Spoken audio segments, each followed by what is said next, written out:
Hello, how are you? Hey, I am good, thank you. How are you? Good, thank you for coming on. Thank you for having me.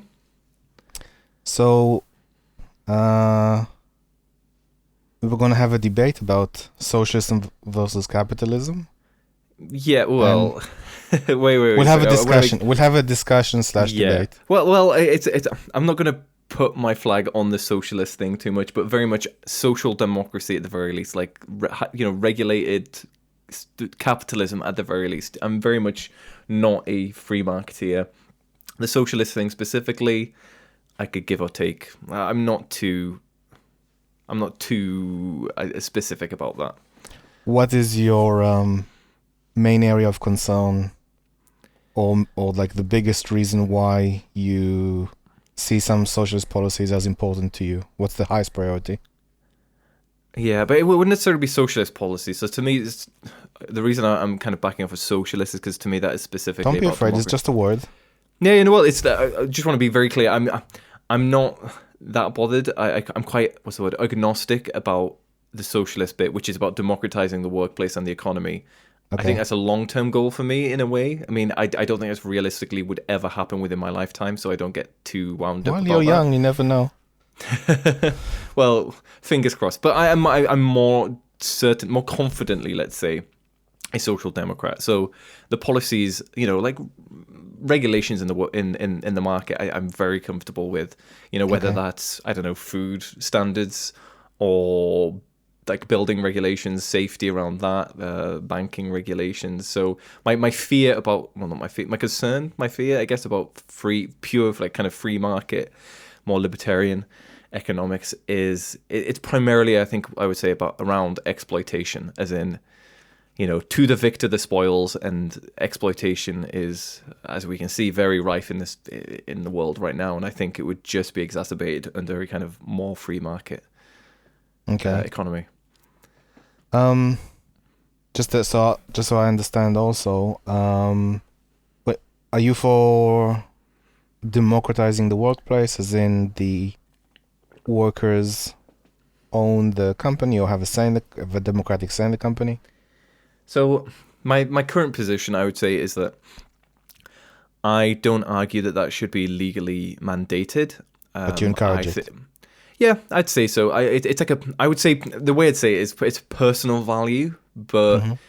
is it a value that I think should be the obligation of wider society? I'm not quite there yet. I probably have been in the past. As I say, I kind of go between it. Right now, I'm kind of agnostic on that question. I mean, if you had like a online debater for more or less your position, Hmm. who would you consider is a good example? I think I'm a very different person to this person I'm going to mention in terms of like my general vibe, but Destiny, if I assume you Oh, know him, he's Destiny. Okay. yeah. I think sorry, my Okay. thing keeps rubbing against this. It seems my zip. Yeah, I'd say it's broadly in line with him. David Pacman, I'm probably not too far away from him. Okay. Vaush Vosh is more obviously like dyed in the wool socialist or communist. I'm kind of around. I'm around that kind of world. I think Destiny used to be a libertarian once upon a time. Yeah, yeah, he did. Yeah, he certainly used to be much more conservative when he was younger, and I think he's kind of gone through libertarianism, and he's kind of come around to where he's currently at, which is social democratic. Yeah, I'm somewhere around there. Okay. When What you about said yourself? I'm like a all the way free market Yes. capitalism, Yeah, that's what I thought. limited government, or what we would call a night watch state. Okay. Yep. Yep. Um, and I have a lot of faith in humans and Mhm. humans interacting and solving problems. And I have very little faith in central planning or authoritarian Mhm. governments, or governments with enough power to one day be authoritarian. Yes. I Yep. have a benevolent view of humanity. Yes. Okay. Yeah. So tell me, with regards to exploitation, I'm keen. Could you explain? Are we talking about some? Is it exploitation in the sense that for every pound that a laborer works, the employer is exploiting them, or is it more the case that some employers have more leverage? What would you define as exploiting? Oh, I mean, there's a wide range of exploitation. But when I said it before, my fear around kind of free market economies, and that fear being exploitation from like the kind of the winners take all kind of group, would be that, let's say, I'll give you a hypothetical and feel free to disagree with it if you think Sure. I'm mischaracterizing anything. But I would say, let's say we've got a village of 100 people, and they're interacting freely in a kind of, unregulated kind of decentralized manner. The simple fact of the matter is that some people are going to be better at producing things that are valuable to the rest of society. That's fine. To the victor goes the spoils, I think, is what would happen in that kind of environment. And to some degree, that's not necessarily problematic.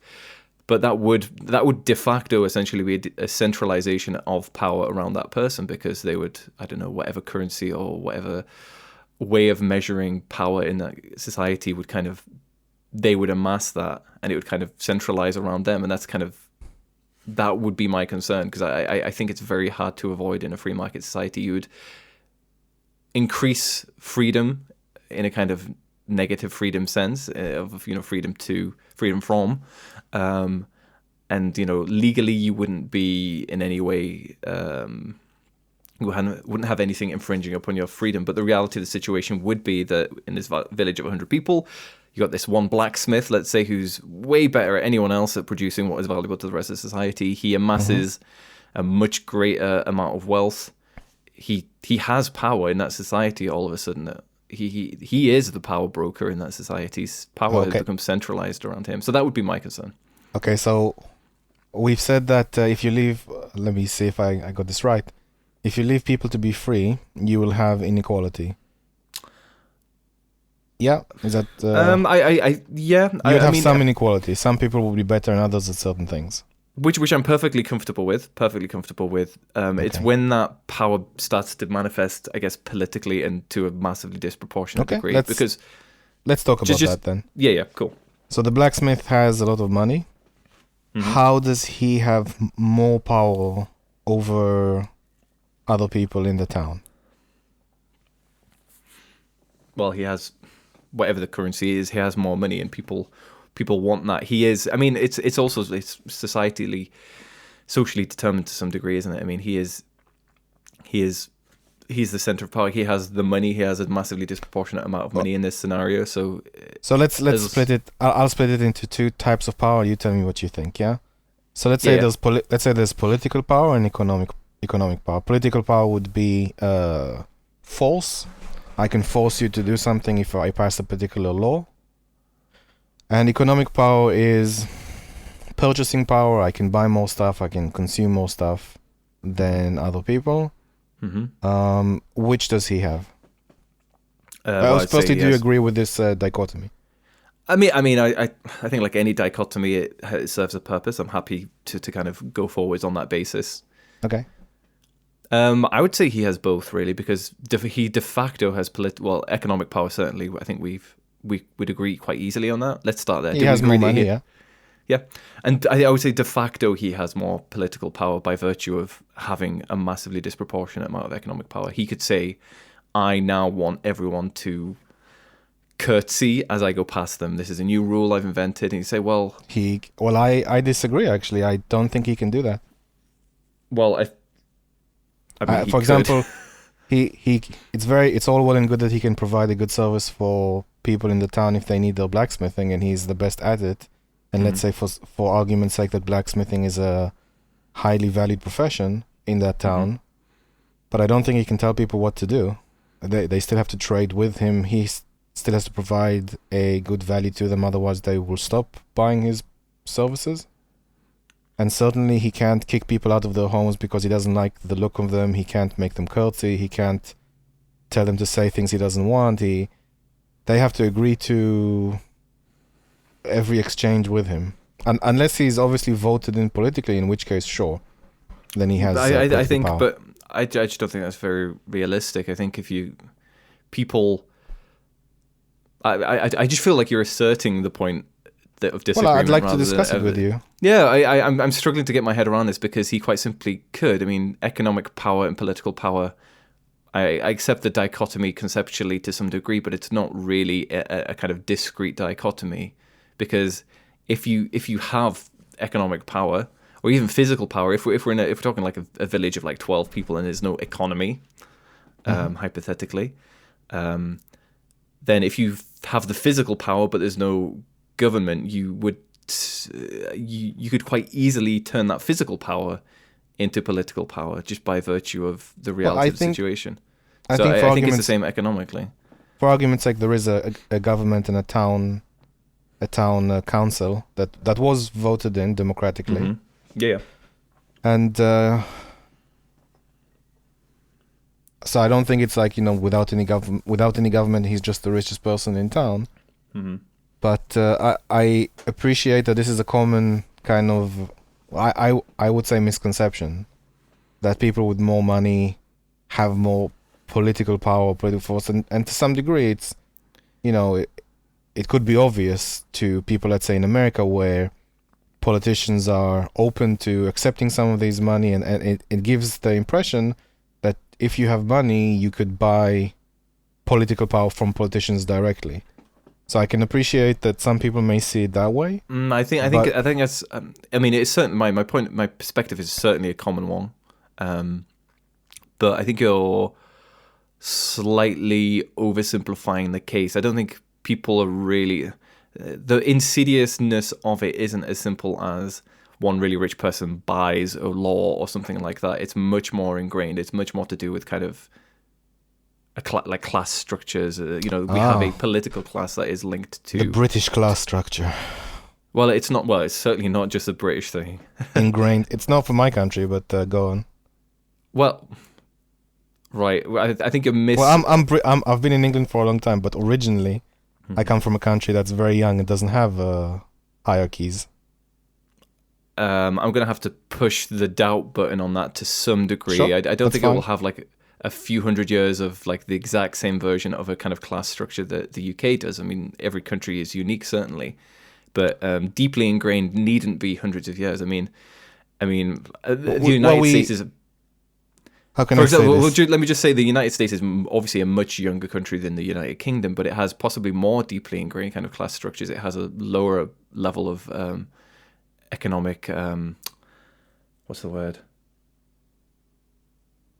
What's the word? So we're saying the rich Etonian class here in the UK that knows and rubs shoulders with people in politics and can get certain sway when they need to. To some degree, it's that, but it's not just that. I mean, the kind of political class in the UK is certainly not just the kind of Etonian group and the kind of rich class who can influence politics to a disproportionate degree. Certainly not just old Etonians. I mean, you could be new money, you could be nouveau riche and with billions of pounds. But I still think you could have that disproportionately large impact. Like I mean, I'm shifting to America now, but Bill Gates needn't be part of a kind of ingrained kind of New England rich to have a massively disproportionate impact upon America's democracy, which he most certainly has. Okay, let's try to go back to simplifying again, see if we agree. So let's take the American version. And we'll take Bill Gates, and we say Bill Gates doesn't like me personally. Right. He just doesn't like me. I sound funny. I don't know. I gave him a look that one time. He doesn't like me. What can he do about it? Well, someone with his wealth could probably quite literally. Give me an example. He could quite literally put a hit on you if he so desired. I think he could. I would say that's illegal. So let's. Certainly. But I don't know within what limits do you want me to kind of hypothetically set something up here? Well, let's just stick to legal then, or not illegal. Yeah, I mean, if he decided that he didn't like you and he linked that in some way to he hates me. Yeah, well, let's say he's decided that and he links it in some way to your country of origin, he could exert some disproportionate impact, kind of pressure on, I don't know, immigration rules or whatever. I'm a UK citizen. I'm fine. Yeah, well, What can he do? What can he do? I don't particularly know. So it's a very strange example. Why? Because, We're talking about political power. I'm talking about force. Can he throw me in jail? Can he take my house away from me? Well, obviously he can't throw you in jail, no. Well, so when we say power, okay. Let me say it in a different. No. But I think let me be specific. It seems like you're mistaking me saying power for like almost omnipotent power, which is certainly not what I'm saying. Force, political no. Force. Let me just say one needn't be able to do anything within their desires, but also within legal limits, in order to be able to do something massively disproportionate. I mean, you do know like the kind of his involvement with the American education system and like the complete failure that has been. It's been a massive waste of resources and time, a lot of waste of people's like youths in terms of his like attempts to try out some new educational ideas that were never backed by any kind of like peer review or anything. And from early on in these schemes, people said this is not going to work. He tried it for a few years. Not him personally. He kind of financed these attempts for a few years, and the research was pretty one-sided. That what people had said in the first place was correct, and this isn't just him funding schools that ended up incorrect. This is him like massively impacting the actual like policies of specific school districts. Well, I think he's in the current position now where he's trying to work with NGOs and work with governments to. I'm not sure what his mission statement is, like make the world a better place, I assume, or he was always big into vaccines and medicines back in the day when they started, I think with regards to polio and I believe polio, I'm not entirely sure. And malaria, quite a few things. And malaria, yeah. And I mean, I wasn't aware of his involvement in education. This is actually the first time I've heard of it, but I would assume that it's with the same intention. Oh yeah, certainly. He's not. I don't. I mean, I think to some degree he's an egotist, which isn't the worst thing in the world. I don't necessarily begrudge him that, but I do begrudge the outsourced role that we allow. Well, I say we. The American kind of economic and political system allows him to play due to his wealth in that. So I think there's a specific point I'm making here that isn't necessarily to do with his omnipotence and ability to target one person individually, but. I mean, you do seem to concede. Well, I could be wrong, but I think you're accepting that he can have these political impacts because on the point of malaria, for example, there are lots of political elements to his work in that field. I mean, do you think he's done anything of impact on those points, or the vaccine point more broadly? It's a good question. I would say I'll answer this and then I'll move the conversation in the way that I understand power to be, but. I think, obviously, I think he can approach governments. He has a large charity that wants to do certain things. He has to approach governments. He has no choice. Say, for example, he says, I want to do a immunization or vaccine program. He can't just force people or even persuade people. He has to go through the government, has to be approved. They have to check what the vaccines contain and all the studies.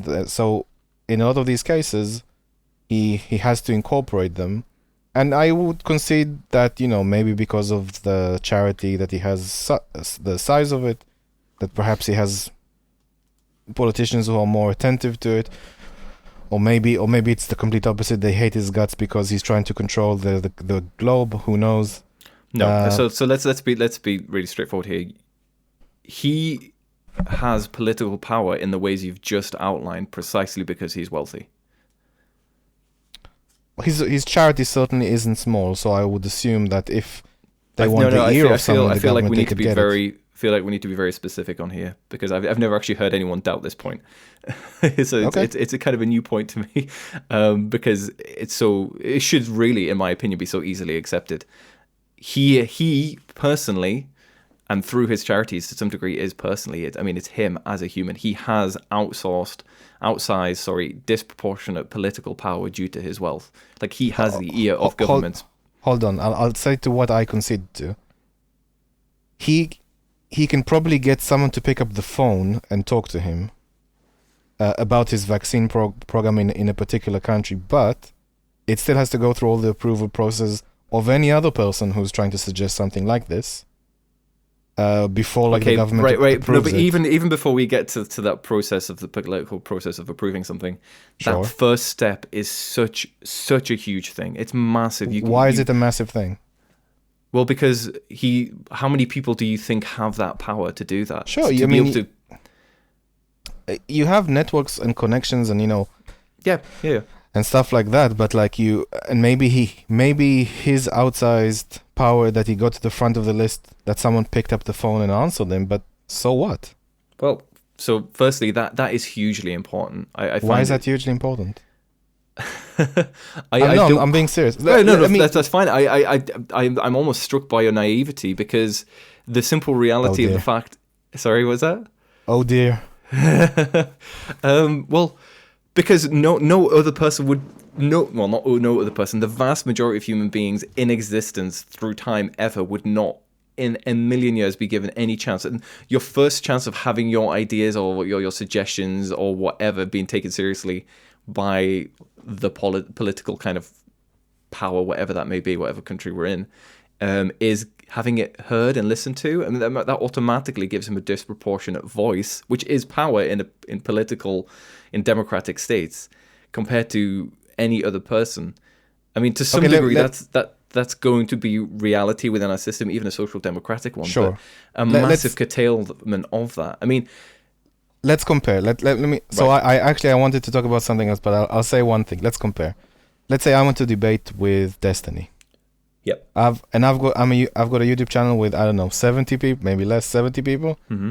And maybe he'll take me if he's bored, but typically I don't know, some debaters would only take people that are close to them or not far away from them. Yeah. And if, for example, Destiny says he wants to debate with me, then I'll probably put him at the front of the line, if not right away, whenever he feels like it. Yep. And this is just YouTube subscriptions. Yep. Okay, so are we talking about in that sense? Yeah, well, it's similar, except that one is the political process and one is, entertainment. Obviously, the YouTube subscriptions. I agree. Yeah. So they pick up the phone. Like, if Lord Alan Sugar wants to talk to someone in the government, and he says, I want to start some kind of venture with the public sector to help kids in, where does he live? I forgot. Somewhere in London, some borough in London.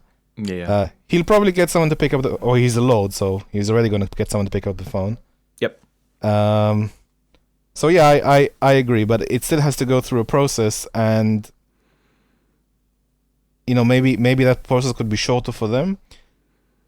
I would say, and this is where I'm separating here, so I'd like to go back to the economics and the politics for a second. I appreciate that there's a sense of they have more access or quicker access, but at the end of the day, it has to go through a process.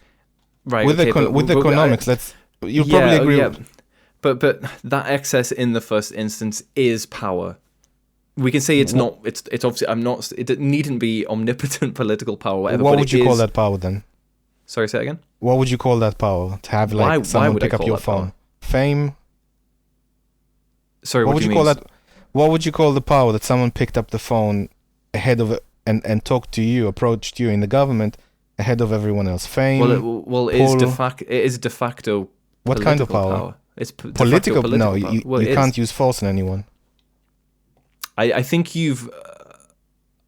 what you've done here is defined political power solely as force, but if you're pulling the levers, the political levers accessible to you, that's still political power. That needn't be direct force.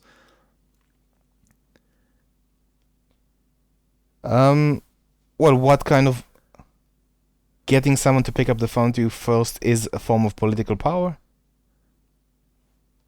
Yeah, well, to some degree, if that person is, if it's the president or prime minister and they're listening to your ideas, yes, that is a form of political power, absolutely. Okay, so let me see it if I can change your mind on one thing. Let's say I am a very large I'm a head of a very large corporation, economically, and I've never spoken to anyone in the government before, and they're about to pass a particular regulation which I'm unhappy with, and I want to call the government. I want to call someone at the government and I want them to pick up the phone, and I want to shout at them for this, and I want to ask them to change it. Is that political, economic? What would you say? Is what though? I mean, This me asking to speak with someone in the government about this regulation that I'm it's unhappy certainly an attempt to leverage your economic power for political power. It may fall flat, but that is obviously Sorry, can I possible. also add that this regulation is specifically in the economic realm? Yeah, okay. That's still an attempt to leverage your economic power for political power. Your attempt may fall flat, it may be unsuccessful, but that is still what that is an attempt to do. Okay, and then let's say I not only pick up the phone, I later hire a lobby company to lobby the government and explain to them why this regulation would be bad for the economy, and I recommend that they will have too much negative consequences and they should not pass it based on those merits. I would say broadly the same. This is power. That is an attempt to leverage your economic power for political power. Now, technically, this is legal, right? Because I'm explaining to the government why this policy, which they are introducing, is not in their best interest. Yeah. Still political. Yes. Yeah. So I see it as I'm advising the government because they are controlling the economy and they don't fully understand it. And I, as someone who does understand my sector of the economy, I'm saying, look, this will hurt us and But other it doesn't matter companies. if you're right or wrong. It's still you can be correct and still be using power. It does like the rightness or the incorrectness or whatever. It doesn't really matter. Is this corruption? What I'm doing? Corruption. Yes. In your opinion, In my opinion, is that corruption? am I corrupting the government or corrupting some sort of process by doing this? I don't know. Not from a normative kind of point of view. I think it is eroding. It's not eroding because it's already eroded. But yeah, it is having a negative impact upon what I think should be a more democratic kind of process. So it's bad. It's not like corruption is kind of a legal status, is my understanding. Just in your opinion, not illegal or... I don't know. Something can be bad without being corruption. I'm not necessarily too bothered about the specific word. I guess you could call it corruption. I don't know. I'm kind of agnostic on what I would call it precisely. But yeah, I'm certainly willing to say it is bad. I do not like it. It should not really... Well, it would not happen in what I think would be a more productive society, a kind of more productively set up society. In your definition of using power, is it anyone that has more power than the regular citizen? So for there to be no power, they'd act just like any other citizen. If you're voting, that's power. That is political power. But it's obviously perfectly proportional. It's one person, one vote. Happy with that. But yeah, if I have... Sorry, let me explain again. Are you saying that someone has more power by juxtaposing them to what a regular citizen would be able to do? Like, a regular citizen is average, and everyone that has more than that has more power. Well, yeah, by definition, right? If I answer your question... I'm asking you. Well, yes, because that is the definition of what you just said. Okay. So, because of this, you feel that... the government needs to be much more involved in the economy. By the way, so if I am able to access the government because of my position, how would you then trust the government not to be corrupt and, not pick up the phone to me or tell me I have to go through the regular channels? Sorry, what are you asking? How would you expect the government to avoid... How would I expect any hypothetical government, even if it's... Sure. Yeah, well, I believe in democratizing politics, basically, in the first instance. I mean, Give me an example. Well, okay, so for the United Kingdom, let's stick to the United Kingdom, I would say we have a huge democratic deficit in this country. I mean, we have a political class, for example, who quite simply do have an outsized amount of power within our system. It's almost hereditary. We're almost at that point. It's a very tight circle comparatively. We just accept the Etonian class as ruling over us. It's not really just solely Etonian, but I mean, that's certainly within there. I mean, that's, again, massively disproportionate, certainly. I mean, Etonians not many people every year graduate from Eton, but if we look at the kind of, well, anything, the upper echelons of society, economically and politically, yeah, they're massively disproportionately represented. Sorry, what was the precise question now?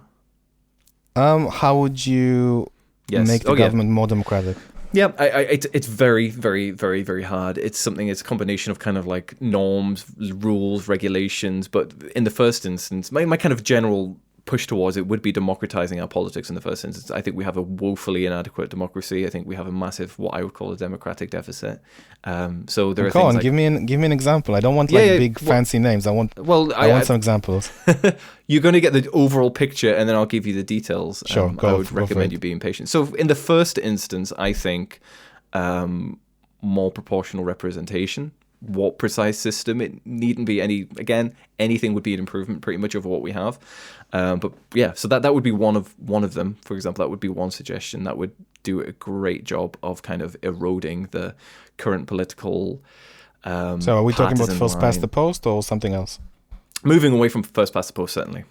Moving away from. Okay, so and more accurate representation means more proportional representation. More proportional means not by area, where like one area is 1 million and 1 MP and another area is 50,000 and 1 MP, but like more proportional.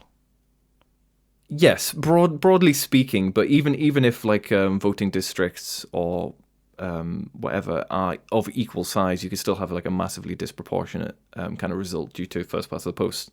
So it would be broadly and a more like proportional democracy isn't my only value when it comes to like kind of electoral systems, but it's so I'm not saying it needs to be perfectly proportional. That's probably not possible, but yeah, more proportional. So broadly speaking, if a party got 5% of the vote, they would have 5% of the MPs. Broadly speaking. I see. Okay, so let's say we achieve this. We do representation by percentage. So Nigel Farage was definitely have won one seat. Mm-hmm. Back in the day when he was running, because he had like 1.3 million, I believe, but he didn't get an MP for his Brexit party. Oh yeah, sorry, UKIP. Yeah, Brexit party or UKIP? UKIP. He had both, and I think Brexit party actually did quite well electorally for a party that hadn't been around for so long. But UKIP, I mean, both parties. I think if you look at the numbers, according to the system, according to the broad principle that I'm kind of proposing, and I would say I agree with it, should have had at least one MP. The Green Party also should have many more MPs. The biggest sufferers from this would be primarily the Tory Party. They would suffer a lot under it, and the Labour Party. I don't care. They can suffer as much as they want. I'm just outlining the facts, and Labour as well would suffer massively. I think in Scotland the SNP would suffer quite a bit, but actually they'd still be quite disproportionate. They'd still, not disproportionately, they'd still be doing very well because they're so popular in Scotland. Okay, I waved the magic wand. Mm-hmm. We have proportional voting now. Mm-hmm. We vote every 5 years, yeah? And in the next election we have that. Great. Now what? Mm-hmm. Is everything okay now that we No, absolutely not. Everything is not okay. It's a minor fix, but it would be one of the steps towards it. It's very hard to underrate the extent of the impacts that something like that would have. It certainly wouldn't improve everything. Everything would not be perfect. Problems that we do not currently have would probably arise. It is not a panacea, but it would be much better. I mean, we know this. We can look at other countries that have similar kind of electoral systems. It would massively change the makeup of government. It would make people more involved. It would be not necessarily a step towards direct democracy, but it would be much more involving of people. People would have a more direct, maybe not direct say, it's not. People would have a more nuanced and kind of impactful say on what actually happens in the country. It's very hard to sum up everything that it could do in a kind of relatively short conversation, but it's massively conducive towards political transparency, political accountability. I mean, it's a huge topic. I'd love we can get into it a bit if we want, but yeah, it certainly would have huge impacts, most of which on a massive net benefit, according to my political beliefs. I don't see it as a massive impact at all. I mean, I couldn't even care less to some degree, like how many, like if you reshuffle the number of MPs across different parties, or even if you spread them across more parties, that would actually be more significant to me. but you vote for these people once every 5 years. They say a bunch of nice things. They get voted in, and that's kind of it. Like, if they change their mind on any of their campaign promises, it doesn't change. They're still in there. Yeah, I think I think you're slightly missing the point here. Well, I personally don't see like a massive difference, especially not to me, because there's no party representing necessarily my interests. Yes, but there would be a wider range of parties getting into power than there currently are. I mean, as a matter of fact, there would be. I mean, it would, as I said before, it would erode the current kind of partisan lines. Like the reality of the situation is the Tory party and the Labour Party both would almost certainly split, because as we currently stand, the Tory party is basically three parties in one. The Labour Party is probably similarly broadly two parties in one. Those parties would not be as viable, and they'd be more enabled to, in fact, to split because the nature of the party, they're very broad church parties, which is fine to some degree, but it actually, there's tons of research in this that actually, this is kind of a side point though, that having proportional representation means that there's a wider range of different parties who are more clear about what they want and what they would kind of put forward in terms of policies. So there would certainly be a kind of, what's the best way to put it? There would be a wider range of options to us, precisely because of it. I mean, it would be quite radical. It would be quite a radical quite a radical difference due to it in many ways. It certainly wouldn't solve everything, and many of the ingrained problems with British society or any society that kind of moved to proportional representation would still be there, but it would have huge impacts upon the kind of political landscape in terms of the parties that are kind of coming to Parliament. Well, I personally am happy with governments that have many parties in them, because then they have to agree, they have to form coalitions and agree to stuff, and in general it means they're less effective, because to make push a big change, you have to get lots of people to agree to it, and it becomes more difficult in that scenario. Yeah, I'm generally for that. This is kind of a distraction. I do want to push back against that point with the less effective argument. I think it's less effective only if you measure effectiveness kind of at the wrong point, as it were. It's like kind of being on if you've ever worked in a factory, I've worked in a factory, it's shit. But it's kind of measuring effectiveness halfway down the line. So, we've been really, really fast at like building the box for the biscuits. And that's really great. But maybe the kind of rushing it at that process and measuring effectiveness at that point on the assembly line, it looks really good. But actually further down the line, you've brought in other inefficiencies due to that rushing earlier on. And you've got to measure effectiveness at the right place. It's the same thing when people say, the dictatorship's obviously terrible. These authoritarian centralized states are really terrible, but they are efficient. It's like, no, they're not actually efficient. If you measure efficiency as just the speed at which you can put through a policy or a law, then yeah, that's efficient. But that is not actual true efficiency when it comes to kind of public policy making. And it's the same when we talk about the effectiveness of electoral systems or parliaments or whatever that have a wider range of parties. If we measure effectiveness simply about how quickly they can agree, then yeah, okay, they're less effective. But well, it's not just quickly; they can outright not agree, or it will be difficult to agree to something.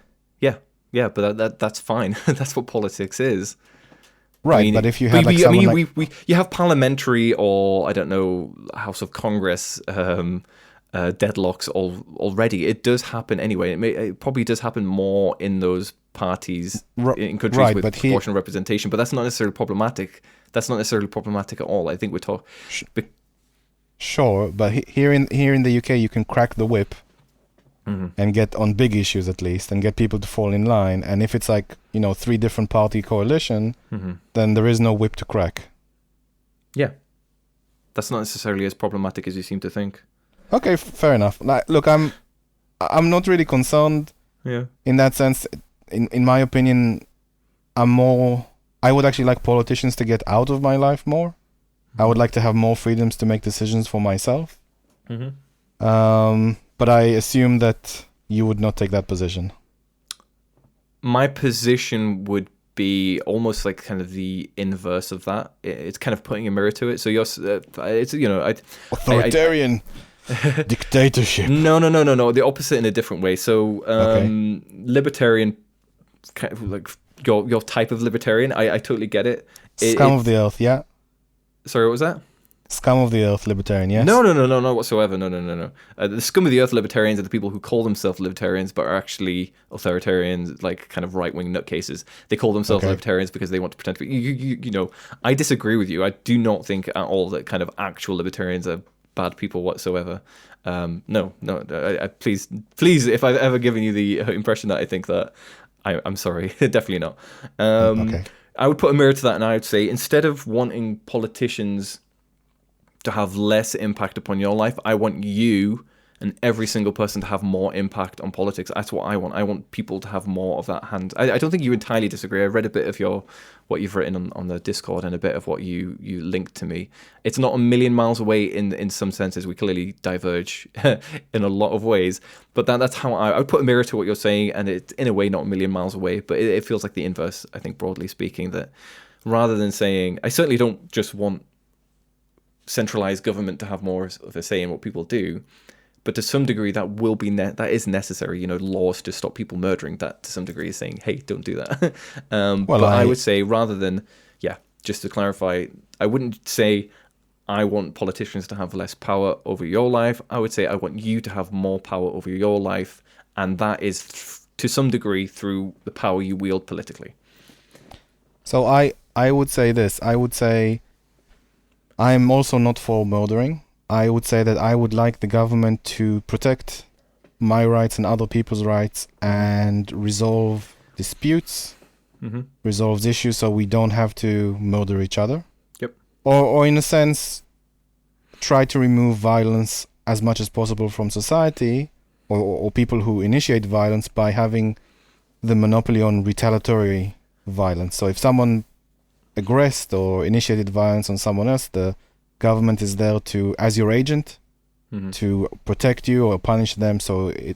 Yes, trying to remove violence from society. And I think that if the government is there to protect my rights, and I am able to freely interact with other people in society, cooperate with them, associate with them, disassociate with them, then that is me controlling my life. I would say that politics, in a sense, especially what we have now, is based to some degree group interests, or groups affecting or controlling other groups for their own benefit, and like the conflict in how the government distributes resources to different groups. There's probably a lot of points of agreement there with you. I think, if I may ask questions back to you, to what degree or what role does the government have? What role does the government have in? So you said, obviously preventing violence. In terms of, let's say, food regulations, food standards, for example. I'm trying to think of a specific example. So I used to make and sell chutneys. I've done that a bit. Chutneys, like jarred chutneys, and there are specific rules around that about like the acidity levels and how to what degree to what temperature you should cook it, given acidity level, how long it will last based on that. Do you think it's an appropriate place for the government to step in and say, actually, we need to be quite on top of that? Like, we need, we speak broadly about like food standards. Like, I'm waffling a bit, but does a government have a place to involve itself when it comes to food standards, or would you kind of say? I would say this. I would say mostly no. I would say that the food standards could be and should be controlled by the market itself. So, for example, Tesco would have an inspector that goes into the farms and makes sure, and that third-party inspector would make sure that the food produced by the farm is to a certain standard, because Tesco doesn't necessarily care if it meets regulation. It wants above and beyond the regulation. It wants customers to be extremely happy with the produce. With regards, however, to you making chutney and harming someone, if a result someone was harmed, then the government should be there, and because you were harmed, should be there to litigate or sue the other person that outright harmed you. But if it's as a matter of your individual rights were violated.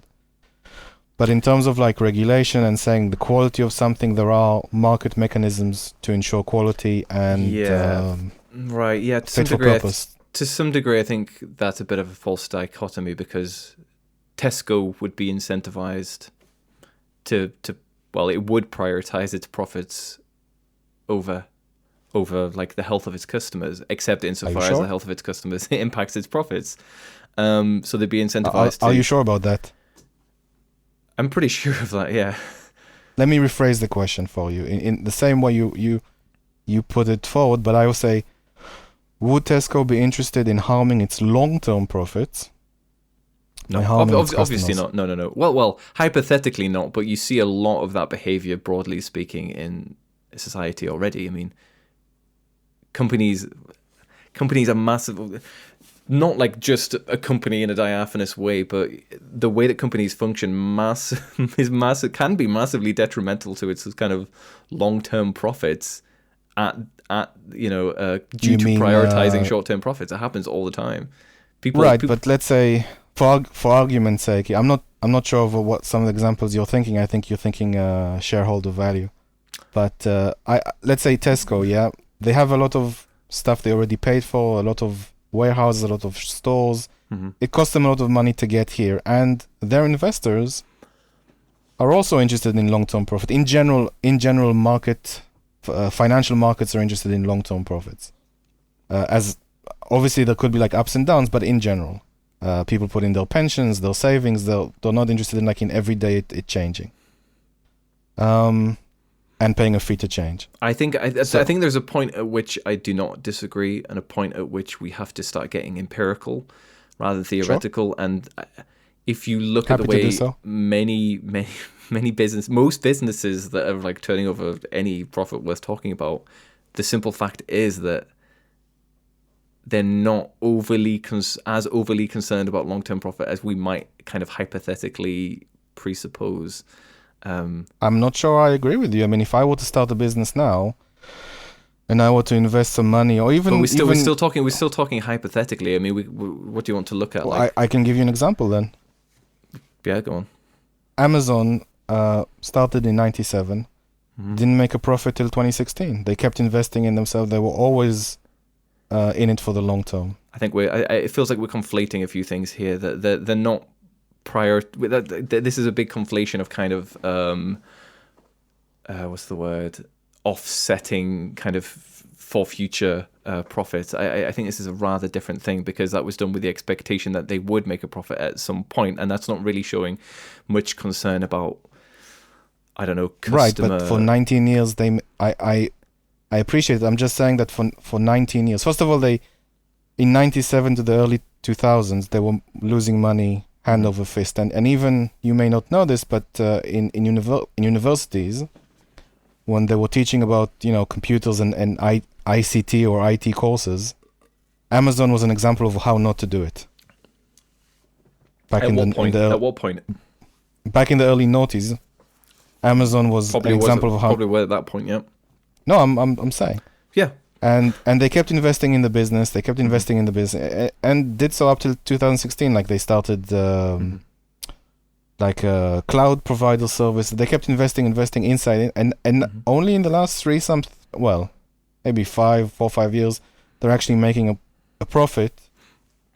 Whereas before, even though they were making a profit, they were investing it back into the company for the long term. Now there are some things that Amazon, I don't agree with the hiring and how they treat their workers necessarily, me myself.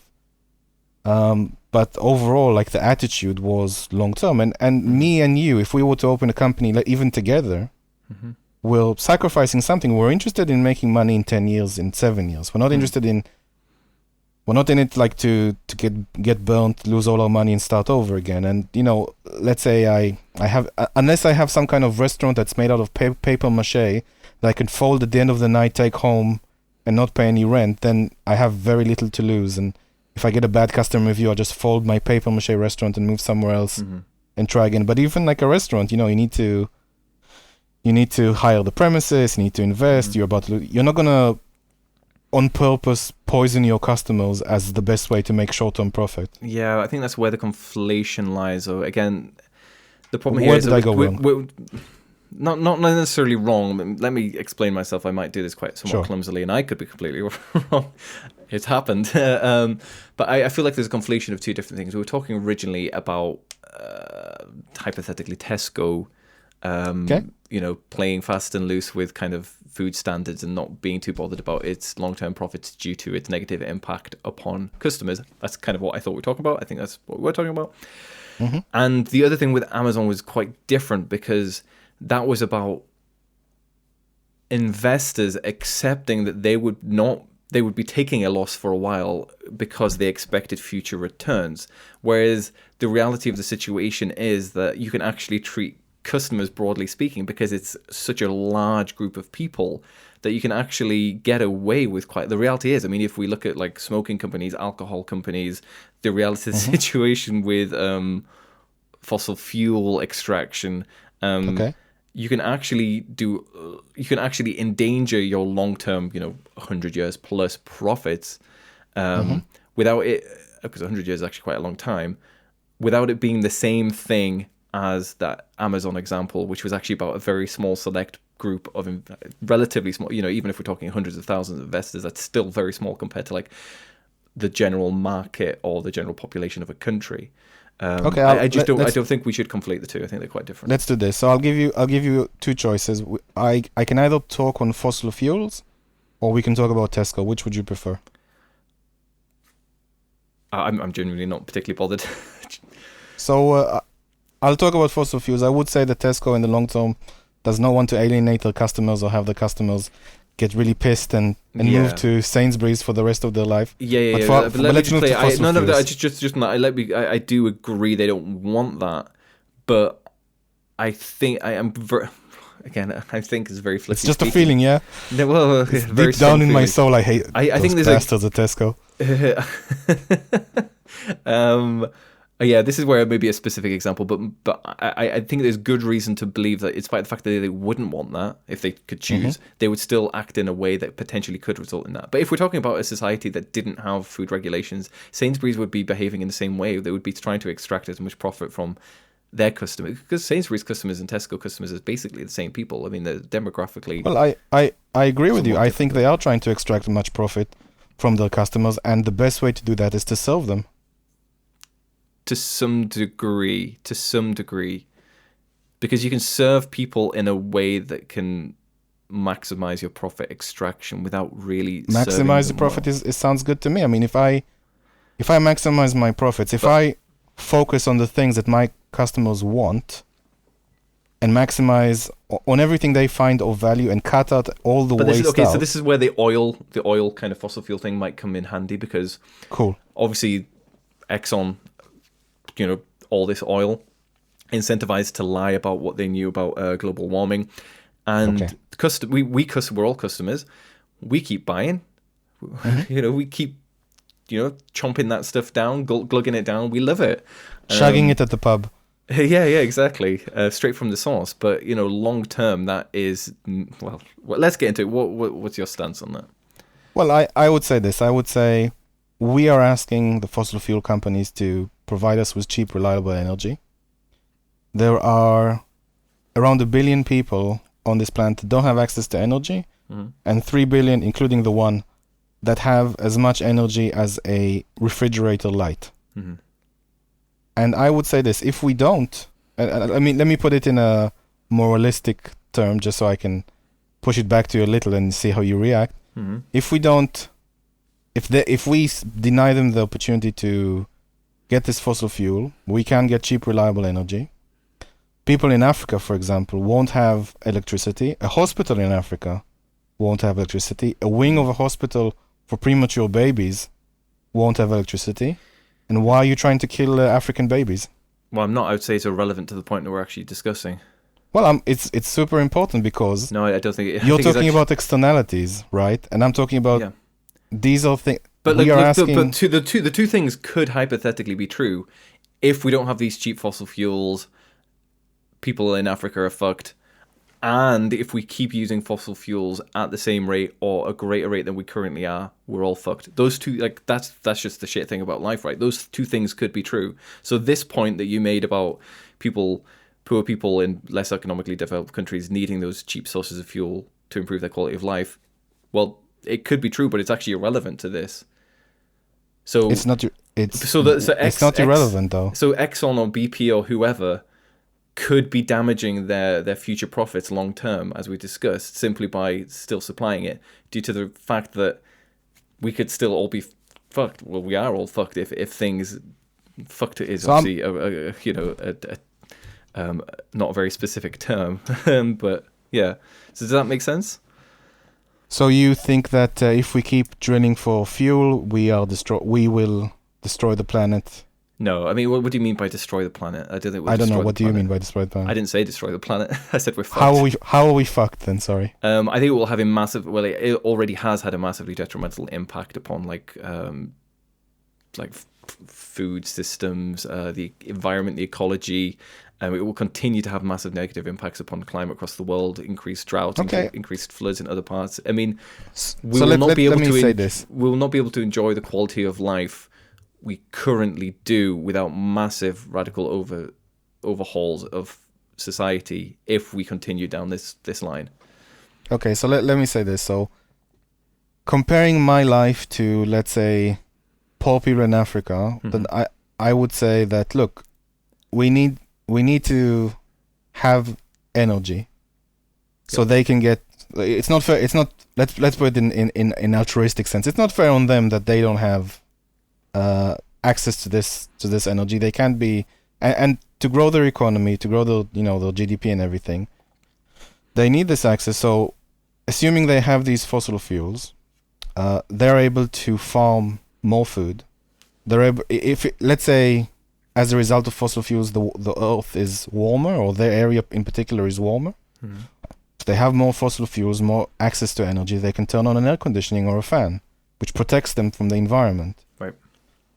And these are things that we need to consider as the overall picture. When you say we're fucked, it's not like a plus or minus kind of scenario. It's just that's it, we're fucked. But we're asking these companies to desperately give us fuel. And let's look at an example in the UK. We have an issue with gas prices, or well, not we exactly, but there is an issue with gas prices that the government is currently getting from Russia. I don't know where, and it's very expensive to get all the way from us.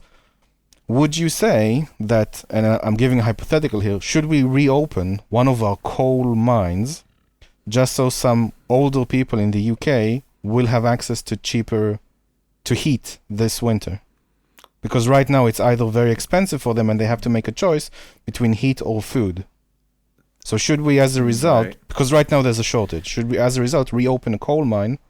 I'm not saying we should, actually, I'm just hypothetically saying. Yeah, I think the problem is that so they won't die this winter. Hypothetically, I could say yes, simply if we granted a lot of hypotheticals. For example, that would be such a small marginal increase in carbon emissions globally that it would be statistically insignificant. Also, some other hypotheticals that I would have to consider given in this example would that it would be economically viable, which it would not be due to labor costs in this country, and reopening the mines would be hugely expensive. It would not by any means be anywhere near the cheapest option available to us.